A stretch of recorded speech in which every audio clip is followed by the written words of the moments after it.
Hello guys, ഞാൻ ഇന്ന് വന്നത് ഗാസയെ പറ്റിയുള്ള ഒരു സ്റ്റോറിയുമായാണ്.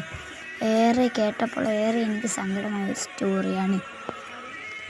ഒരു ദിവസം ഇസ്രായേലിലെ പട്ടാളക്കാരൻ ഒരു പെൺകുട്ടിയോട് പറഞ്ഞു, ഞാൻ നിന്നെ വധിക്കാൻ പോവുകയാണ്. നിനക്ക് ഇന്ന് വൈകുന്നേരമുള്ള സൂര്യാസ്തമയം കാണാൻ ഒരു അവസരം കിട്ടിയെന്ന് വരില്ല.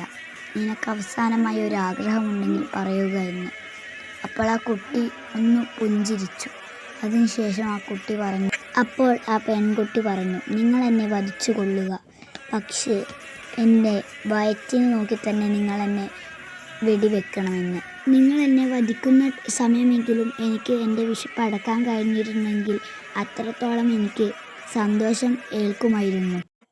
ഇപ്പോൾ ഗാസയിൽ എത്രയോ യുദ്ധങ്ങൾ നടന്നു. അതിലൊക്കെ എത്രയോ പിഞ്ചു മക്കളാണ് മരിച്ചത്. അവർക്ക് വിശപ്പ് അടക്കാൻ ഒരു വഴിയും ഉണ്ടായിരുന്നില്ല. അതിനിടയിൽ ഞങ്ങളൊക്കെ വലിയൊരു രാജാക്കന്മാരായി കഴിയേണ്ടവരാണ്. എന്നാൽ ഗാസയെ ഓർക്കുമ്പോൾ അത്രക്കും മനോവിഷമമാണുള്ളത്. എനിക്ക് ഗാസയിലെ കുട്ടികളുടെ കണ്ണീര് കാണുമ്പോൾ പറഞ്ഞറിയിക്കുന്നതിലപ്പുറം സങ്കടമാണ് എനിക്ക് വരാറുള്ളത്. എന്തുകൊണ്ടാണെന്നറിയില്ല. അവരുടെ മനോവിഷമം എൻ്റെ മനസ്സിലറിയാം.